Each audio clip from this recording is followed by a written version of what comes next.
Bagyong Christine ang taglay nitong lakas habang kumikilo sa direksyon ng silangang karagatan ng Aurora. Bahagya namang bumilis ang kilos ng bagyo habang tinatahak ang direksyon patungo ng Northern Luzon.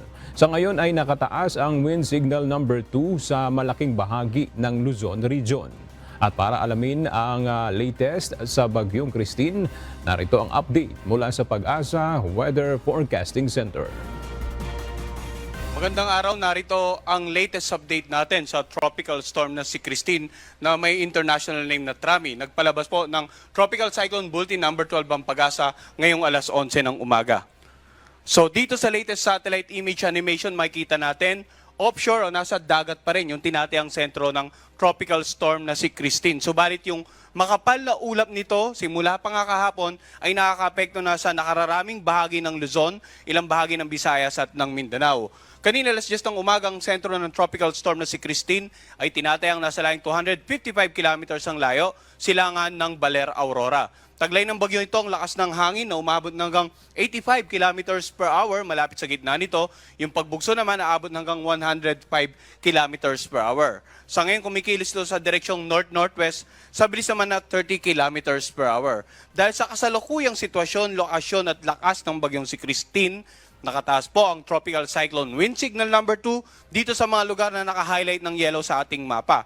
Ang mga lugar ng Ilocos Norte, Ilocos Sur, La Union, Pangasinan, Apayao, Abra, Kalinga, Mountain Province, Ifugao, Benguet, ang Cagayan kasama ang Babuyan Island, Isabela, Quirino, Nueva Vizcaya at Aurora. Ganon din dito sa may bandang Nueva Ecija, Bulacan, Tarlac, Pampanga, Zambales, Bataan at dito sa Metro Manila nakataas na rin po ang warning signal number 2. Gayon din sa may bandang Cavite, Laguna, Rizal, sa Quezon, kasamang Pulilo Island, Camarines Norte at Camarines Sur, Catanduanes, Albay at dito sa northeastern portion ng Sorsogon. So yung mga lugar na may warning signal number 2, patuloy pa rin makakaranas ng masungit na panahon. Pag sinabi natin masungit na panahon, mga pag-ulan na pwede pa rin magdulot ng mga pagbaha, lalong-lalo sa mga low-lying areas o mababang lugar. Pagbaha sa mga komunidad na malapit sa mga ilog na posibleng tumaas ang mga level ng tubig, umapaw dahil sa patuloy na pag-ulan. Pagguho ng lupa sa mga lugar na malapit sa paanan ng bundok, lalong-lalo na po kung ilang araw nang nag-uulan sa kanilang lugar.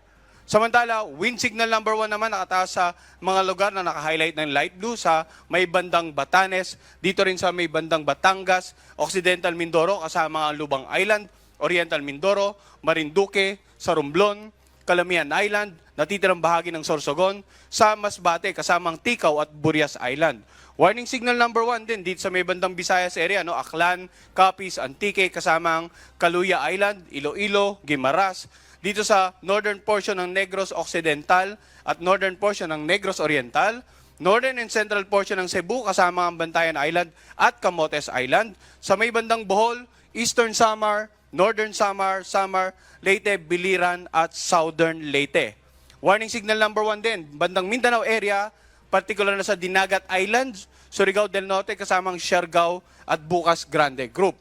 Yung mga lugar na may warning signal number 1 naman, patuloy pa rin makakaranas ng mga pag-ulan at pagbugso ng hangin. At gaya na nabanggit natin kanina, doon sa lugar na may warning signal number 2, nandiyan pa rin yung mga banta ng pagbaha at pagguho ng lupa, habang yung mga hangin naman pwedeng makasira ng iba't ibang struktura, mga bahay na gawa sa magagaan na materyales, yung mga ilang uri ng pananim ay pwedeng matumba, mga poste ng kuryente pwede rin pong matumba. So sa mga kababayan natin na nandito sa mga lugar na may warning signals number 2 and 1, ilang araw na tayo nagbibigay ng babala, sana po sa mga oras na ito ay nakapag-imbak na sila ng mga supplies for the next 2 days at patuloy ngayong ugnayan nila sa kanilang local government at local DRR officials para sa mga patuloy na disaster preparedness and mitigation measures. And as much as possible, ngayong araw, bukas hanggang Biyernes, manatili lang po sa loob ng inyong bahay kung walang importanteng gagawin, kung may iwasan nating lumabas para may iwasan yung mga peligro ng paparating na bagyong si Christine.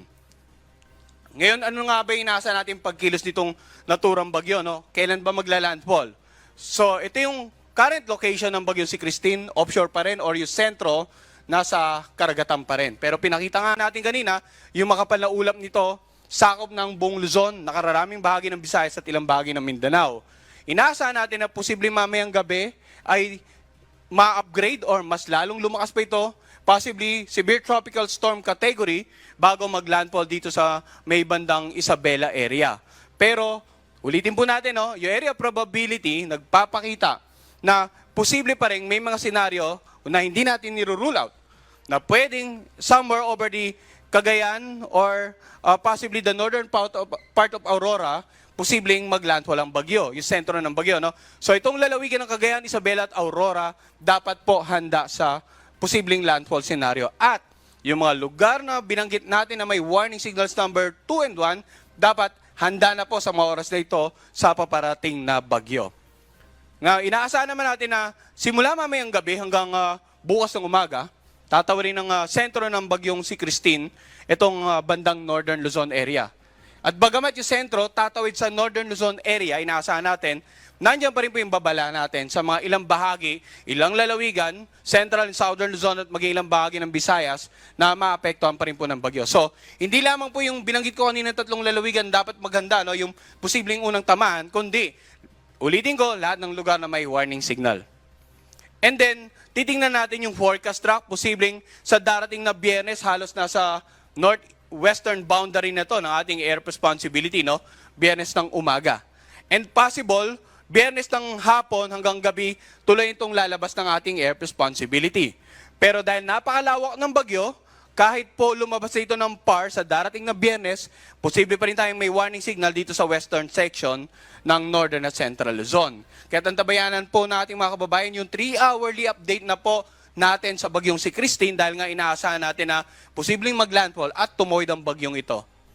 Ngayon sa darating naman na Sabado ng umaga, tuloy na itong lalayo sa boundary ng ating air responsibility at bagamat inaasahan natin itong posible pang mag-develop into typhoon category na bagyo, inaasahan natin tuloy ang kikilos dito sa either the southern part of China or towards the Vietnam area. So ang ating pong forecast track nananatili noong mga nagdaang araw, halos same scenario, pero inuulit ko po every 3 hours magbibigay tayo ng update. Kung magkakaroon ng pagbabago sa pagkilos, intensity, posibleng magkaroon din ng pagbabago sa warning signal at sa mga inaasahan nating paulan at lakas ng hangin sa mga babanggitin kong lugar sa mga susunod na slide ng presentation na ito.